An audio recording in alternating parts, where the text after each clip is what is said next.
Yes, sir. Where is the Henry Hub and why is it the one that's often closed? Yeah, the Henry Hub is down in Louisiana. So it's always been like the collection point for decades of just taking the national trend of natural gas prices to show how the whole country is doing. But just because Henry Hub says $5 doesn't mean you're going to get $5 at any one of these red spots. It's a whole different market. Because this gas that's being developed here could either be sent down to the New Orleans, Texas area to be refined, or the gas could be going to the East Coast. And then the other dynamic that will be entered into this is once the government allows us to export more natural gas or liquids, then more of this stuff is going to probably go to the East Coast, where it's going to be converted into liquid and then sent globally and then regasified to other countries that are willing to pay 5 times as much for it. Okay? So this whole dynamic where the gas goes and being sold will be changing over time, quite rapidly. So let me back up now. We'll go back to the Stone Energy check. I don't want to run out of time, and I think it's very important to discuss one column here. If there's any column on here that you need to pay attention to, this is the number one thing. Okay? At the top here, it's circled interest. That's referred to as the decimal interest. That number is used in a calculation to determine what your gross pay will be or what your gross pay will be on your royalty check. If that number is calculated incorrectly, you're being paid incorrectly. Now, I do a lot of forensic audits, and I see this as the number one issue where the decimal interest is not calculated properly by the oil and gas company. Or, let me rephrase it, they never went back to remodify it or recalculate it after some things happened between maybe another joint partner, or they assigned the acreage to somebody else, or they sold some interest. And they don't ever want to tell you about it unless it's in your lease that they have to. So if it's not in your lease that they have to do something, chances are they're not going to do it. So the key really is get a good lease. The foundation of everything is your lease. Yes, sir. I have 388 acres of a 564 acre pool, and then I give my son 3 acres. I just give it to him. The minerals did not transfer. So now when they made my divisional orders, the divisional orders for my acreage is the .0855. They put my boy's 3 acres in there at .00005. So it's a lot less than my divisional orders. I think that I got ripped off on that, did I not? Because those 3 acres I give my son, the minerals did not transfer. So how can his multiplier, they don't pay him nothing, but they figured the oil on his 3 acres at .00005, and on my 360 acres, they figured at .888. Well, without looking at the details, I mean, it could be very well calculated incorrectly. So let me review how it's supposed to be calculated. It's not. It's very simple. Well, it's simple until you add more oil and gas companies into the picture in the unit. So, assuming you have one oil and gas company in the unit, and you're only getting paid by one company, like Stone Energy. Here's what you want to write down, and you can refer to it. Let's flip back to go to the Range Resources royalty stuff, and I've already described it there, so you don't have to write it down.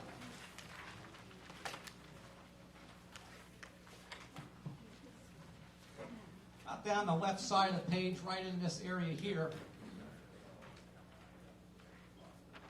see it boxed in. 8-digit decimal interest.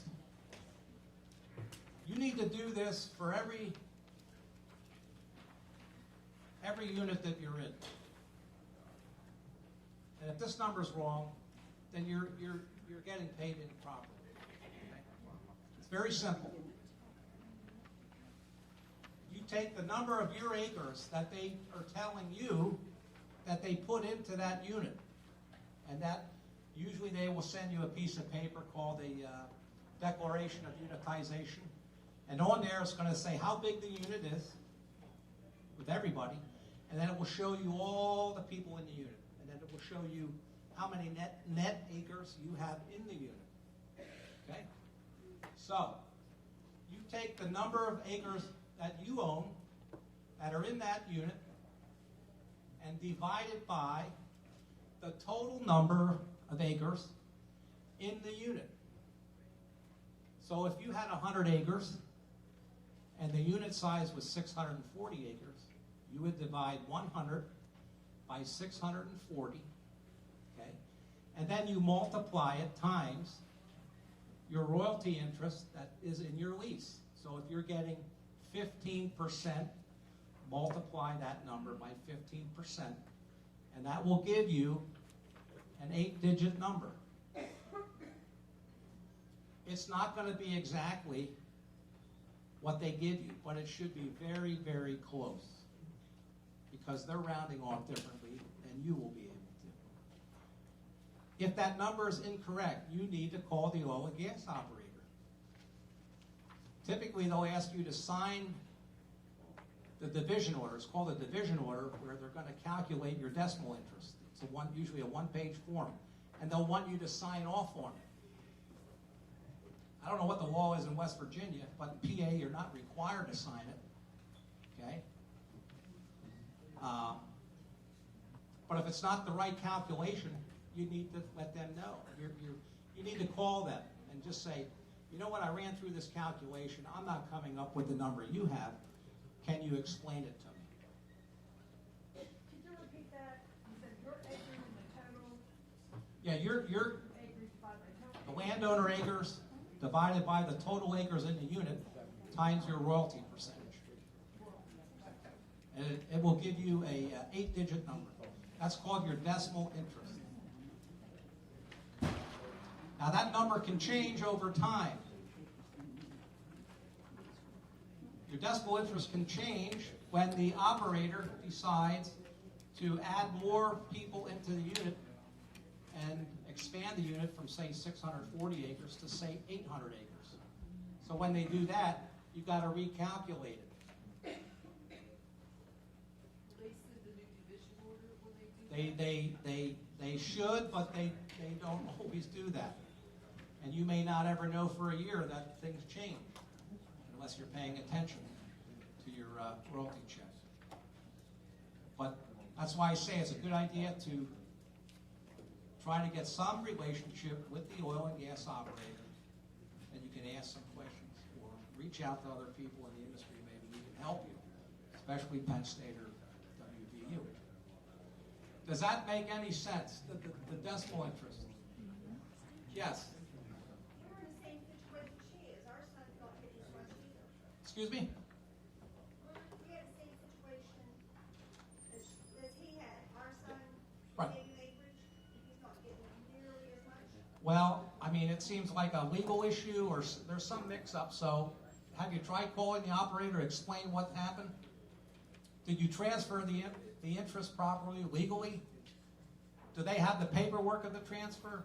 I mean, they may not even know you. Yeah, we had to sign paperwork. So it seems like there's a paperwork problem. It should be a simple thing. So only they can resolve it. They need to make the correction on their system. But you need to point it out to them that it's not correct. And you just have to keep at it. You have to wear them down. Don't let them wear you down, or it's not going to get resolved. Yes, sir. You said that you find a discrepancy in that decimal, being that it's an 8-digit decimal. Yes. How far back is, if you find this discrepancy 5 numbers back, is that not a worry? I mean, Yeah, I would say they should match up all the way through like 5 digits. After that, they should be close, but they don't have to be exact. Because let me make it real simple to you. This decimal interest here on let's go back to the Stone Energy check. We're going to go down here to 114 for RE, natural gas. Come across where you see interest and come down. It says 0.06540,543.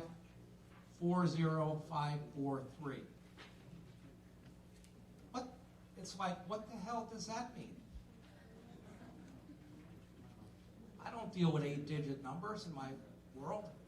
All that means is multiply that times 100. That will then give you 6.54%. That means you will be paid 6.5, you're supposed to be paid 6.54% of the gross value of that natural gas out of that well for that month. That's what it means to you. So if this is wrong and this is 0.055, now they're paying you 5.5%. Maybe you want to give them 1%. I know.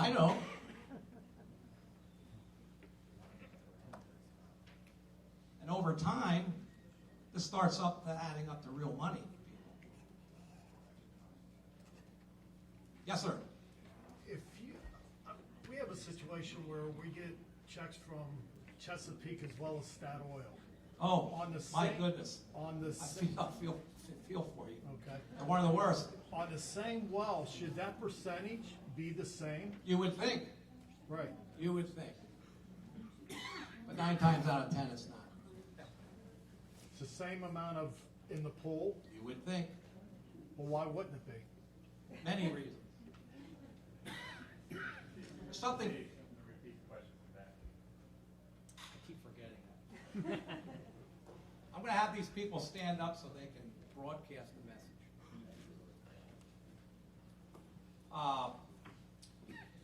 Let me introduce a new term to you: burden rate. So you have a joint venture there with 2 operators. That means they're partners in that production unit, right? Yeah. Do you happen to know what percentage they each own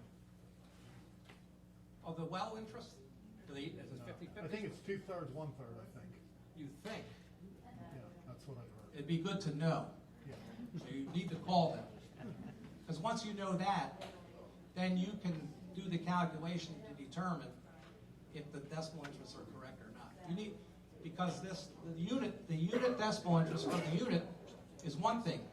But when you have multiple operators, you need to then multiply it times their burden rate to come up with their decimal interest. Hey, Steve, But both of them should add up to that number. if I may add, someone said, how do you find out? I've seen the assignments from Chesapeake to Yeah. Statoil at the courthouse, and it has the actual interest that they convey to them. So rather than contact them, you could just go down to the courthouse and look for the assignment. Where would you find the assignment? In the county clerk's office or recorder's office, depending upon, which state. But what happened is Chesapeake bought it 100%, and then they assigned a certain percent. And he's right, it's not quite 2/3, 1/3, but it's close. But there's a fraction. If you look, almost every time, it's 67.5 for Chesapeake, 32.5 for Statoil. If we could talk a little bit more about this, I mean, Scott's alluded to it, but you'll see if you're getting paid by both companies, it depends what day of the week and what month they're doing, what month it is, on how they're calculating the disbursement decimal. And we can go into a little bit here today. Sometimes it's a case-specific issue, but on if we think that they're calculating it right. There's sometimes that they should be the same, and if they're the same, then the amount, the column on the left where it talks about the total production would be different, because they're only gonna pay you on what they sold. That's right. But if that column, your disbursement decimal, is different between the 2 companies, then I would tell you, Scott may have a different opinion on this, he's more into this forensic accounting than I am, But if they have a different decimal, then that column on the side where it talks about the quantity ought to be the same. You understand what I mean? Yeah. Because then you're timesing it by the total volume. Now, if those things aren't the same, then you may have a problem, and that's where you need to have somebody that's an accountant be able to truly go through and look at that. Yes, sir. Is there somebody Steve Scott, besides Scott Crane. these operators that are checking what the operator is saying? Are you asking if there's a police, who's policing all this stuff, other than them policing themselves?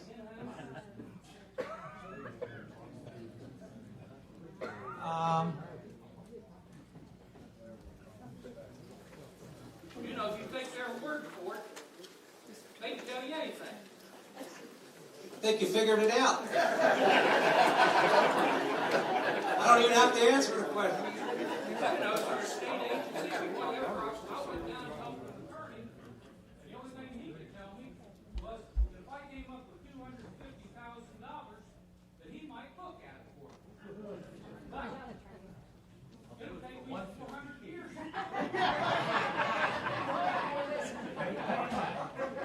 So,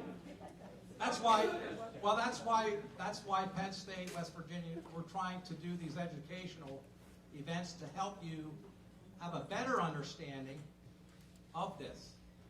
But the only way to really know what's going on, either you're going to have to hire somebody that understands this, can do the audits, and determine if you've been underpaid, and then go help seek the recovery. And if they don't want to pay, then you go see guys like these attorneys. You're going to have a lawsuit. But if you do the audit, or you don't even have to call it an audit, you can determine that you believe you're right, present the case to them. My experience, if you've got some data to back it up, they'll typically say, you know what, and here's the phrase, now get ready, hold on. This is what you're going to hear. We're very sorry. We made a clerical error, and we'll be refunding you in the next month's check. But you know, if you never would have called about the situation, you'd be waiting until you're pushing up roses, and it still wouldn't come your way. It's just not how the industry works. some months you get a check. Next month you get something else. Then they send you a check. 3 weeks later, or 2 or 3 days, they say it's no good. You know? Right. Now then, on down the road, you get another check. Nothing telling you anything about what this stuff is. Now, the very last check that I got from Chesapeake or Statoil, I don't know, it's about like playing a shell game. Very last check, it did have a little bit of an explanation in there of what went on. I got one from Gas Star that it kind of tried to explain that Williams was trying to overcharge him or something. But Like I said, it's not transparent. It can be complicated. But the dots can be connected. I'm confident to tell you that. But it does take some expertise or some time doing it to figure it out, or getting some help. Don't be afraid to ask for help. Okay, other than the oil and gas operator. They're only going to give you what they think they feel they have to give you. there isn't some state outfit out there checking on this. No, there's no state. I don't have enough money, and neither does anybody else in this group have enough money to fight the big wave. Right, there's no state agency, there's nobody policing this particular stuff we're talking So about. we've got to think maybe the legislature. Well, that sounds like a good business opportunity to get into, right? Somebody, Can't hardly read or write, I don't know that. well, I'm not saying you, but somebody should maybe attempt to do that. I just want to talk about one more thing. Yeah, okay. How do I know whether I should be getting a check or not? My neighbors on both sides of me and behind me are getting royalty checks. How do I find out what group I am in or I'm not in? Well, you can. What I would do if I were you, the first thing I would do is are you on speaking terms with your neighbors? Oh, yeah. I would ask them, would they be willing to share with you their declaration or unitization agreement. And if your name isn't on there, then you're not in the unit. Now, what obligation does the oil company have to me to inform me whether I'm not in that group or not? That's going to depend on your lease, the terms and conditions, and the language on your lease.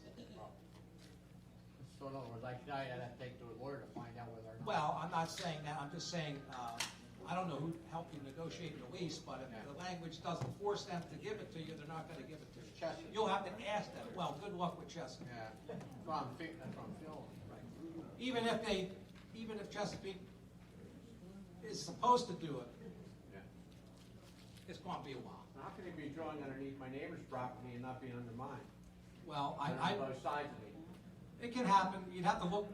I'd be able to look at where the laterals are, but without knowing where the laterals run, I wouldn't know if it's under your property. Okay. I do want to cover one more thing. It's gonna think, I'm gonna like really twist you up here, but I think it's important and you gotta realize this. Okay, and I don't have enough time to explain it in detail. Let's look at this Stone Energy. And look at 513, I boxed in some credits. These are credits. That means they're taking money out. Now remember, this check date was March of 2014 for production on January of 14. They're now going back in time and starting to adjust production and pricing on what they already paid you a year ago. And they'll do that more than once. I have clients that have royalty stubs 38 pages long. And 30 pages are all credits and adjustments.